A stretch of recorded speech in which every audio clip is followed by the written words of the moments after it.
কথা বলবো। আমাদের সেই গৃহ শ্রমিক বোনদের আইন কোথায়, তাদের ডে কেয়ার সেন্টার কোথায়, তাদের মজুরি কোথায়, তাদের কর্মঘণ্টা কোথায়, তাদের নিয়োগপত্র কোথায়, তাদেরকে বোনাস দেওয়া লাগে না। আমরা গার্মেন্টস সেক্টরে দীর্ঘদিন লড়াই সংগ্রাম করে আজকে এখন পর্যন্ত সমতার জায়গায় আসতে পারি নাই। আমরা সম নিয়োগের জায়গায় আসতে পারি নাই সম মজুরির জায়গায়। আজকে যখন আমার শ্রমিক বোনেরা তার ন্যায্য বকেয়া মজুরির জন্য রাজপথে আসে, গুলি খেয়ে মরতে হয় কেন? এই মেড ইন বাংলাদেশকে কারা বিশ্বের দরবারে মাথা উঁচু করে দাঁড় করিয়েছে? আমার দেশের গার্মেন্টস শ্রমিকরা, গোল্ডেন কর্নাররা, আমার দেশের প্রবাসী নারী শ্রমিকরা। আমরা বারবার কথা বলবো না, আপনারা বুঝে নিতে পারেন না? নারী আপনারা আবার বলেন আসছে, আমি গত পরশুদিনে শুনছি যে আসছে মার্চ মাস, নারীরা নামবো রাস্তায়, আমরা কই যাবো? আরে ভাই যাওয়া লাগবে কেন? যাওয়া লাগবে কেন? আমরা তো তোমাদেরকে বলি না পুরুষরা হচ্ছে আমাদের প্রতিপক্ষ। আমরা সবসময় পুরুষদেরকে শ্রদ্ধার সাথে স্মরণ করি।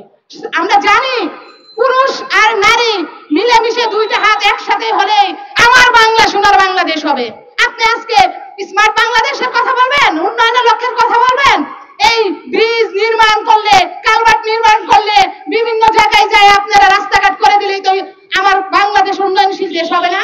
উন্নয়নশীল দেশের মানুষরা যেমন সভ্যতা, একজন নারীকে বলে না তুমি এটা করছো কেন, তুমি ওইটা করছো কেন, এত রাতে বাইরে কেন? আরে ভাই আমি বোরকা পরবো না, আমি কপালে টিপ পরবো। আমাকে আজকেও শুনতে হয়েছে, আপা আপনি কেন কপালে টিপ পরছেন? আমি সকালে এখানে আইসা আমাকে বলতেছে আজকের দিনে রোজা রেখে আপনি কেন লিপস্টিক দিতেন? আরে কোথায় আছে রোজা রাখলে আমি লিপস্টিক দিতে পারবো না? উন্নয়নশীল সভ্য দেশের সাথে তোমরা টক্কর দাও, তাদের কাছে শিখতে পারো না কিভাবে নারীদেরকে সম্মান করা?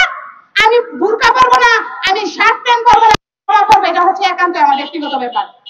এটা আমি একজন নারী, তার আগে হচ্ছে আমি মানুষ। আমাকে মানুষ হিসেবে সম্মান দেন আপনারা। যাই হোক, অনেক কথা বললাম, অনেক বক্তব্য দিবে, অনেক কথা বলার ছিল।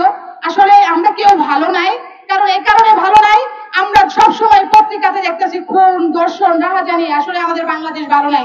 আমরা তো এরকম একটা বাংলাদেশের স্বপ্ন দেখি না। আমরা স্বপ্ন দেখি আমাদের নারীরা নির্ভয়ে কর্মস্থল থেকে বাসায় ফিরে যাবে। আমাদের নারী বেতন পায় এখন চিন্তিত থাকে যে তার টাকার ব্যাগটা নিয়ে বাসায় যেতে পারবে কিনা, তার হাতে যে একটা স্মার্টফোন থাকে সেটা নিয়ে বাসায় যেতে পারবে কিনা, তার গায়ে যে একটা উন্না থাকে সেই উন্নাটা গায়ে জড়িয়ে যে বাসা থেকে বের হয়েছিল সে তার ঘরে ফিরতে পারবে কিনা। আমরা দুশ্চিন্তায় থাকি।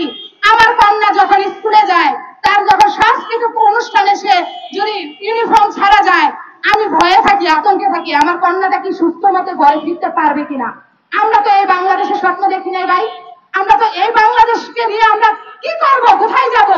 আমরা নারীরা আজকে কিভাবে বললে আপনারা আমাদেরকে অধিকার দিবেন, কিভাবে বললে আপনারা আমাদেরকে সম্মান দিবেন?